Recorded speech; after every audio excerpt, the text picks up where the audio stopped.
Hey there, everyone, and welcome back to the Dirt Road Tourist.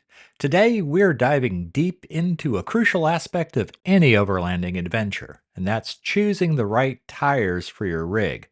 So stick around.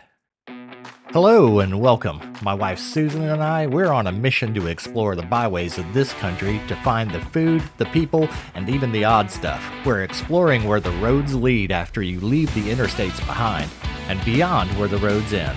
Whether you're thinking about getting started overlanding or rocking a fully built rig, I'll be talking about the places we go and giving tips to make your journeys go smoother. And it all starts now on this episode of the Dirt Road Tourist. Now, I know what you're thinking. Tires? It's just a rubber band, right? Wrong. Your tires are the single most important contact point between your vehicle and the terrain you'll encounter. The wrong tires can leave you stranded, while the right ones can make all the difference between a challenging and enjoyable trip. So, let's break down the key factors to consider when selecting overland tires. Well, for starters, don't pick out tires based only on the fact that they'll look really cool on your truck. I mean, it's your vehicle, you do you. But tires are designed with specific use cases in mind, and there are usually trade offs involved. Buying the right tire for what you plan to do is going to make sure that you get the best performing tire for your style of overlanding. So, for starters, get the right tire for the terrain you're going to spend your time on. All terrain tires are a good all around choice. They offer a balance of on road comfort and off road capability. They're suitable for a variety of terrains, including gravel, dirt roads, and mild mud. So, the question you have to ask yourself is, your Overlander going to be your daily driver? And this is going to be the kind of tire that most people, in my opinion, need to be running on their rigs because their vehicles spend most of their time on the highway. So, all terrain tires are kind of like the Swiss Army knife of the tire world. They do a lot of stuff well, but none of them as well as the purpose specific full size tool. Well, maybe except for the bottle opener. That works pretty much every time. If your vehicle is going to spend most of its miles on pavement and you're not going to need to take it on heavy trails, then you should definitely consider mounting some all-terrains. These things, not to mention gas, is expensive enough without buying tires with capabilities that you never planned to use. So that takes us up to mud terrain tires. Now, these have a more aggressive tread. They're designed for challenging conditions like mud, rocks, and sand. The larger gaps between the tread lugs allows them to clear mud and debris more easily as they spin, and this makes for excellent traction, but it can be noisy and have reduced fuel economy on pavement. There are a couple of things to be aware of on mud terrain tires. The day you buy them is going to be the quietest they're ever going to be while they're on your rig. When you first drive them out of the shop, you'll be thinking, I hear them, but it's not as bad as I thought they'd be. Yeah, just wait until they wear in for a while. They're not going to last as long as an all terrain tire. They're designed with softer rubber compounds to increase traction on terrain, yeah, but highway driving is going to chew them up a lot faster. They're not going to be all that good on pavement when it rains either. Now, let's just say it like this: they're probably going to suck on wet pavement, but they're not designed for that. So you have to adjust your driving a little bit to compensate for it. Also, on dry pavement, I found that they tend to want to oversteer a little bit. It's something you notice when you first put on a set, but after you've driven 100 miles or so, muscle memory takes over and you don't really notice that anymore. Then you've also got highway terrain or HT tires. And these are primarily focused for on road performance with minimal off road capability, and they're not recommended for serious overlanding. But if you're planning on doing mostly a touring style of overlanding with occasional forays onto maybe like a forest service road or gravel, then these might just be the best choice for you. Seriously, there are two schools of thought on tire selection. One is that you should select a tire that has you ready for anything you might want to take your rig out on, and choosing the most capable off road tire is the goal. The other is to buy the closest to a road tread that you feel you can get away with. Certainly, highway ride comfort is going to be better with an HT or an HT, as will your fuel mileage. Again, this gets me back to you do you, but now you've got some of the variables front of mind. The other thing to consider is tire size. So, larger tires offer increased ground clearance, and they also improve your off road performance. A caveat to this is, and I just want to put this point out there for you, most of the serious expedition guys, the ones who are driving all the way down to the tip of Argentina and across the African savannas, they've traditionally done so on 33-inch tires. The primary reason being that if they blew out a tire in the middle of some place like Botswana, they're going to have a much easier time finding a replacement for that 33 because they're one of the most common tire sizes out there. And not being on a massive set of tires doesn't seem to hold them back all that much. They're taking their rigs literally around the world and doing it on 33-inch tires. I also happen, if anybody out there cares to know, I happen to run Bonnie on a set of 33-inch Wild Peak mud trains. There are valid reasons for putting a set of 35s or 37s on an off road vehicle, particularly if you want to take your rig out bouldering or tackling super rough trails, but mounting that size tire generally involves significant suspension modifications to a vehicle, all of which are going to impact on road performance and take your fuel mileage right along with it. If you need them, get them, but don't get them just because so and so runs them. The bigger you go, the more you're specializing your vehicle to a specific type of use. So just keep that in the back of your mind. Smaller tires offer better fuel economy and may improve handling on road. Now, that's not to say that like lawnmower tires are going to be even better still, but the one hard rule here is that the size tires that came on your vehicle from the manufacturer are going to offer the best all around general purpose performance. Your vehicle was literally engineered around that tire size. Again, if the style of driving you plan to do in your vehicle lets you get away with stock size tires, then you don't have any reason to go bigger and about a dozen reasons not to. That's going to be a controversial opinion amongst a lot of overlanders I know, because most of them are wheelers, but I just wanted to put that out there.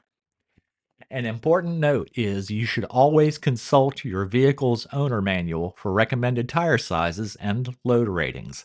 I know that many of us pitch the manual right out the window, especially when we get into modifying the suspensions of our rigs, but I'm not trying to get sued here, so check your owner's manual. Deviate from that at your own risk.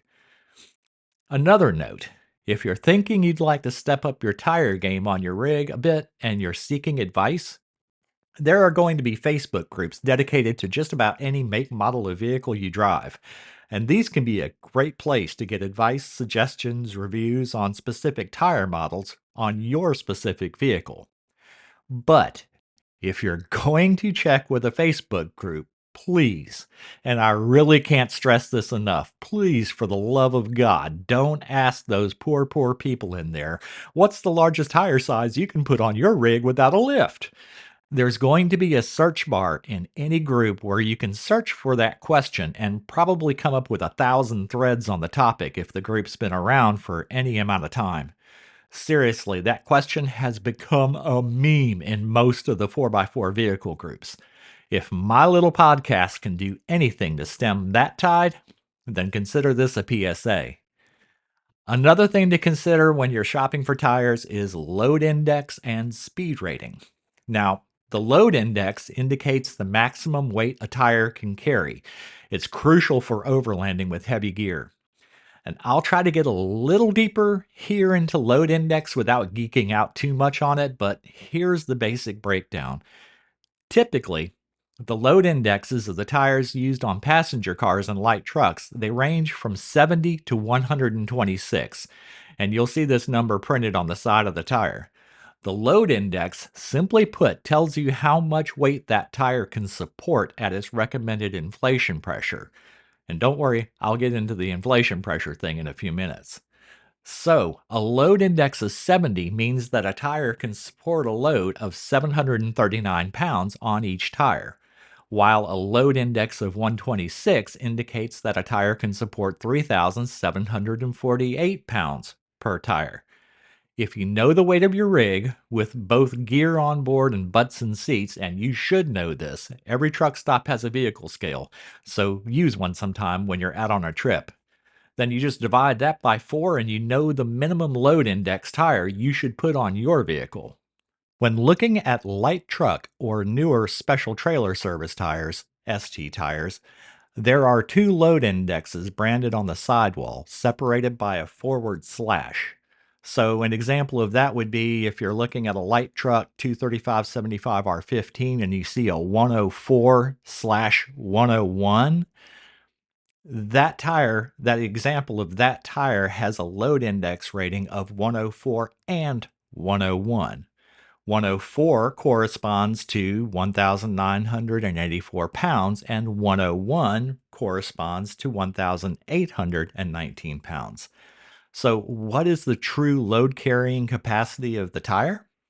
Well, since light truck tires are commonly used on trucks with dual rear wheels or dualies, they are branded with two load indexes. The first number indicates the load carrying capacity if the tire is installed on a truck with a single wheel rear axle, and the second number applies when the tire is used in a dual rear wheel application. You may be thinking, wait, why is a tire rated to carry less weight when working in tandem with another tire? Well, in the dual pair, the purpose is to build in additional reserve capacity should one of the two tires fail, leaving the sole remaining tire to carry the load normally handled by both. You will also frequently be confronted with a metric called load range when you're shopping for tires for your rig. The load ranges are going to be a letter designation ranging from B to F. These load ranges, along with the load index and the weight of your vehicle, will dictate the recommended tire inflation pressures for a tire. A lot of people have been conditioned to think that the ideal tire inflation pressure for a vehicle tire is 32 psi. No matter what the vehicle, no matter what the tire. I'm thinking of the Matrix Morpheus meme here when I say, what if I told you that it's not? The correct tire inflation for your vehicle's tires are going to be determined by a number of factors like the load index and the load rating, but they'll be printed on the inside rim sidewall, right above the wheel rim. If you weren't aware of that, you should go out and check that on your vehicle, particularly if you drive an SUV or a truck. It's almost never 32 psi. You can send your fuel savings to yours truly via PayPal or, okay, not really, just kidding, but you're welcome. So, speed rating, I mentioned that before, indicates the maximum safe speed for the tire. You want to choose a rating that exceeds your expected top speeds, even off road or even on road. Tread depth. Deeper tread provides better traction in loose surfaces like sand and mud. Tread depth is there for better traction, but that doesn't necessarily mean the tire is going to last longer because, look how much farther it has to wear down. Remember when I mentioned that most of the mud terrain tires use a softer rubber compound? Yeah, looks will only get you so far, and those mud terrains are probably going to actually wear faster, particularly if they mostly see the highway. Consider the trade off between traction and on road noise and wear when you're picking out tires. Another thing to consider is sidewall construction. Stronger sidewalls are crucial for off roading to prevent damage from rocks and obstacles. One of the most common places on a tire that experience punctures for serious off-roaders is on the sidewall of the tire, not in the tread patch, because they're usually running air down, and I'll get into that a little more in a minute. And it's usually a tear caused by the tire scrubbing against a sharp rock or something like that. It's also the place on the tire that can't be plugged or patched. So you want to look for tires with reinforced sidewalls and puncture resistance. They even make them with Kevlar belts in the sidewalls. And that definitely helps with a tire that will be able to handle the trails. Okay, so you've got your rig some new dirt ready shoes and you're pulling into a trail to give them a good workout. Most popular 4x4 trails have pull-out spots near the ends, and they're there for a reason, so pull on in there because we have a couple of things to talk about first. The first thing is airing down.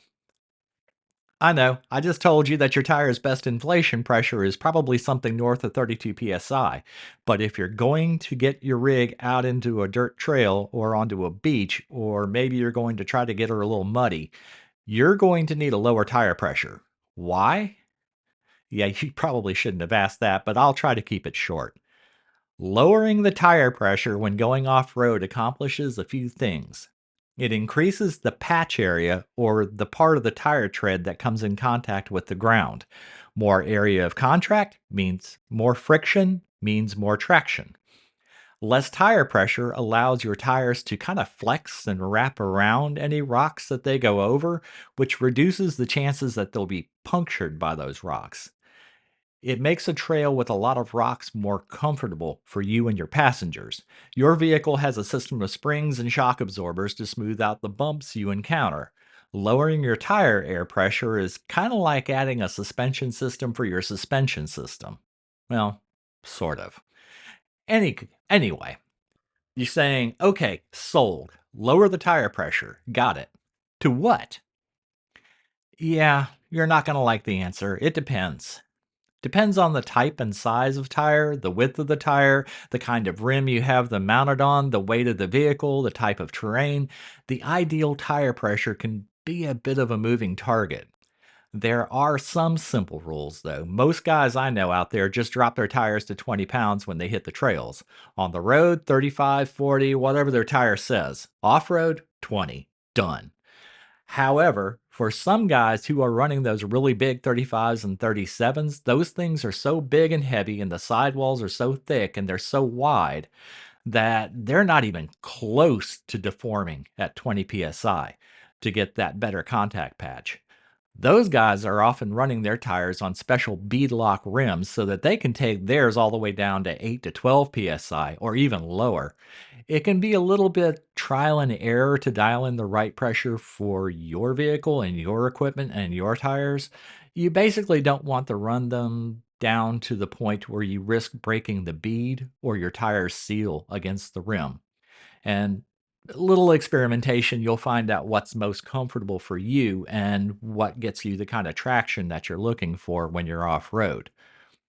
A fun related fact: if you drive on the beaches here in North Carolina, beaches like Corolla or Cape Lookout, there are ordinances in place that require you to air down before driving on the sand. Currituck County's rules read, quote, "No person shall drive or operate a motor vehicle on the beach strand or foreshore with tires containing air pressure exceeding the following pounds per square inch. 1. 20 psi for motor vehicles with curb weight of less than 5,000 pounds. 2. Tire psi not greater than that required for safe travel for motor vehicles with a curb weight greater than 5,000 pounds." End quote. So there are actually ordinances they require you to. And the reason is operating at full inflation on the beach, it greatly increases the chances that someone's going to get stuck and have to be pulled off of the beach. But it also greatly increases erosion and rutting of the beach strands. So they definitely want you to run aired down on the beaches here in North Carolina anyway. A couple of things to know about airing down. You want to keep your speed down. We've already talked about how airing down causes the tire to flex more. Well, all that flexing builds up heat, especially on certain points on and in the tire, and it can shorten the life of the tire. Off-roading aired down can greatly extend the life of the tire by avoiding punctures and tears, but if you're going to be transitioning to something like, say, you're turning onto a gravel road, and it's still not pavement, right? But if you're going to be going faster than, say, 10 or 12 miles per hour, you want to air back up. Never drive on the highway aired down, or at least not far and not fast. Seriously, you'll blow out a tire and end up killing someone. Which brings us to the other thing to know. If you're going to air down, you have to have a way to air back up. For that, you can either carry a 12-volt air compressor or a pre-filled can of air or CO2.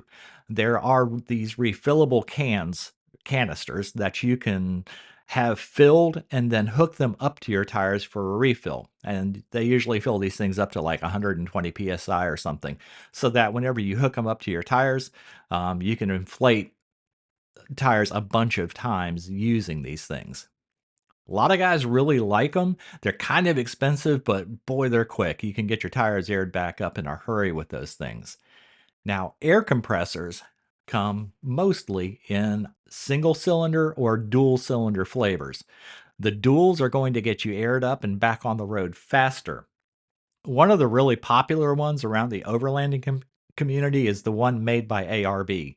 It's a little pricey when you're looking on Amazon and you see that there are some out there for closer to 50 bucks. But let me ask you this, what's the likelihood of that $50 air compressor failing on you, and where are you likely to be when you're using it?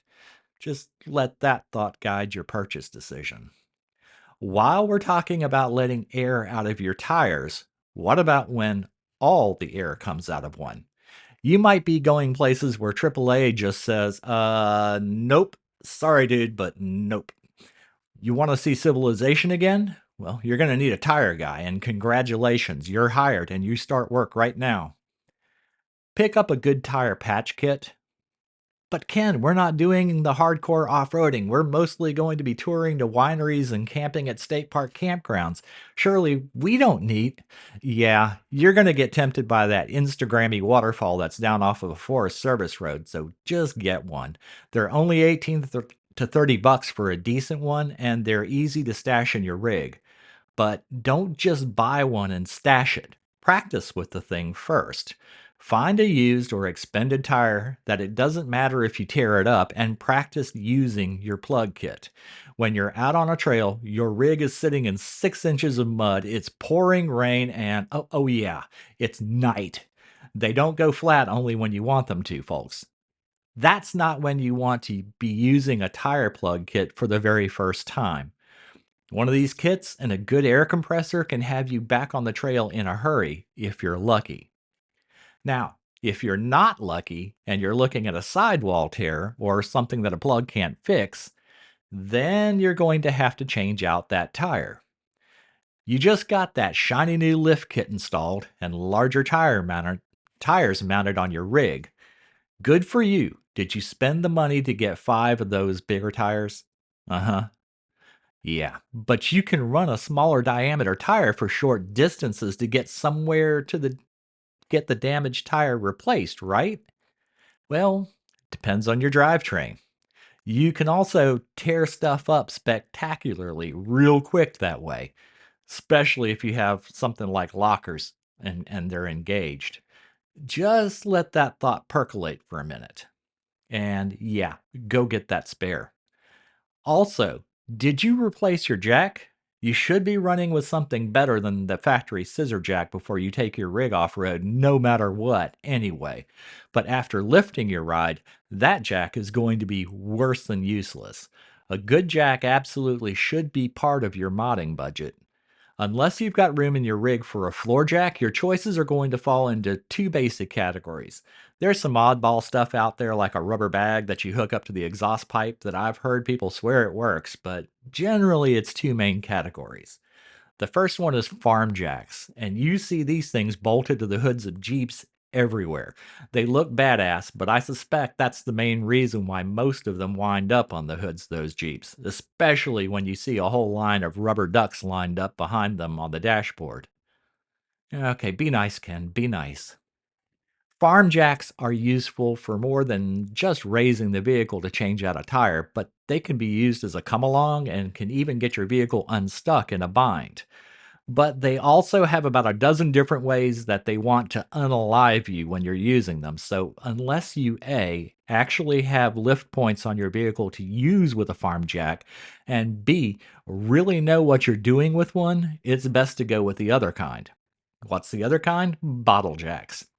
And these are the little hydraulic bottle jacks that you can insert the handle into, and you crank it up, and the piston comes up out of the bottle. These things are compact, extremely reliable, and fairly inexpensive. There are models specifically made for high clearance vehicles, and their range can be extended even further by placing them on a traction board, a leveling block, or just do like most guys and just carry a few 2-foot pieces of 2x6. Congrats, you're all set. Now that you've got a real way to raise the vehicle to change a tire, you remembered to pack something better than that janky factory lug wrench, right? Yeah, you know what to do. All right, now I want to talk briefly here about a few specific tire brands and models that are popular.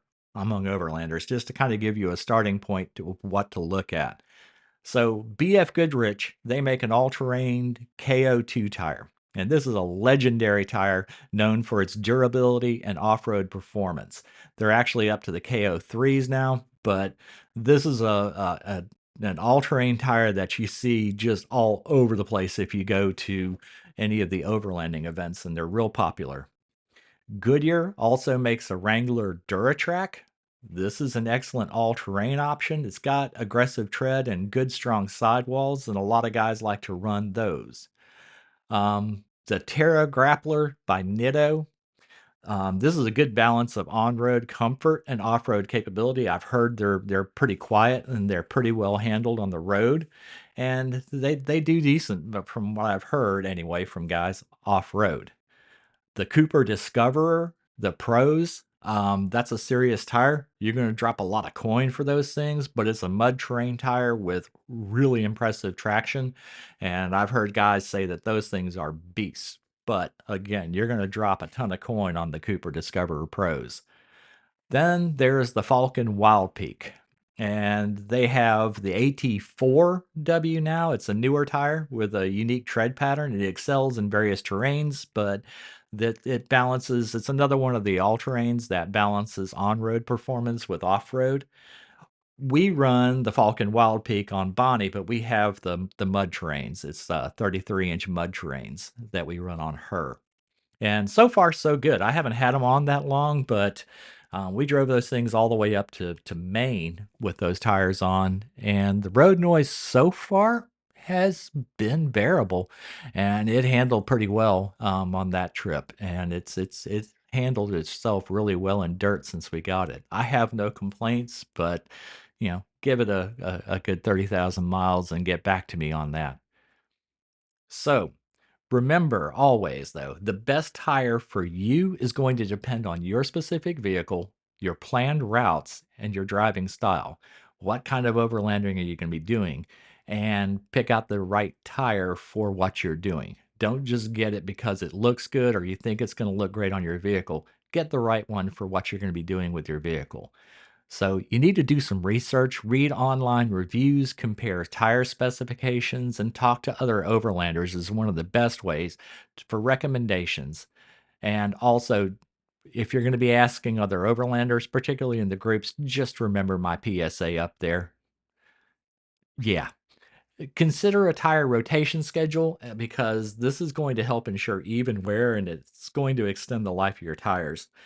So every 5,000 miles, like clockwork, just get them rotated and make sure that, especially if you're having your vehicle lifted, I forgot to mention this. If you're putting a lift kit on your vehicle, or, maybe you're going to be doing the work, or maybe you're having a shop do the work, make sure that an alignment gets done on it and make sure that alignment comes zeroed out. It gets zeroed out to a perfect alignment. And it may, in some cases, require you to pick up some additional shims or spacers for some of the other components on the suspension, depending on how thorough of a kit you purchased and how high you're lifting it. But you want that alignment to be perfect because you're spending, two, three, $400 per tire on these tires. You want to make sure that you get the best life possible out of it. So you want to put those things on a perfectly aligned vehicle, and you want to make sure that you're keeping a rotation schedule. Literally every 5,000 miles, like clockwork, go ahead and rotate those tires. And also, you want to carry a proper tire repair kit, just like we talked about before. And that kit should include a tire inflator, a plug kit, and, make sure you have your spare tire and make sure you have a spare tire of the right size. So choosing the right tires might seem like a small detail, but it can have a huge impact on your overlanding adventures. By investing in quality tires and understanding their capabilities, you can increase your safety, improve your off-road performance, and have more confidence out there on your travels. So that's it for this episode of the Dirt Road Tourist. I hope you found some of this information at least helpful. Stay tuned for more overlanding trips and inspiration in the coming weeks. Happy trails. Some of you guys may have noticed that my last episode dropped on Saturday rather than Monday morning. And that was an oops on my part. When I hit the schedule button after I uploaded it, I forgot that I hadn't actually set the schedule yet, so it posted immediately. And rather than try to claw it back and reschedule it, I was like, heck with it. And I just released it into the wild. I'm not sure why it would matter what day or time an episode drops. The pods I follow are going to be there waiting when I get a chance to listen, after all, but my stream count went nuts. Now, keep in mind this podcast is just starting out, so nuts is a relative term here, but it went nuts, particularly on the YouTube platform. I'm not sure what happened there, but I'm rethinking my release schedule. Yeah, we'll see. At any rate, be sure to join me here next week for another episode of the Dirt Road Tourist. Be sure to hit all the likes and subscribes. And, by the way, if I could ask you a quick favor, please point your browser on over to www.dirtroadtourist.com for a quick visit. I just finished moving the website over to a new host and I reworked that thing from the foundation up. It's now a one-stop spot with all of our socials on there. You can sign up for our mailing list and even send comments, questions, or requests. So check it out. Thanks, folks. As always, have a great week and go see something amazing.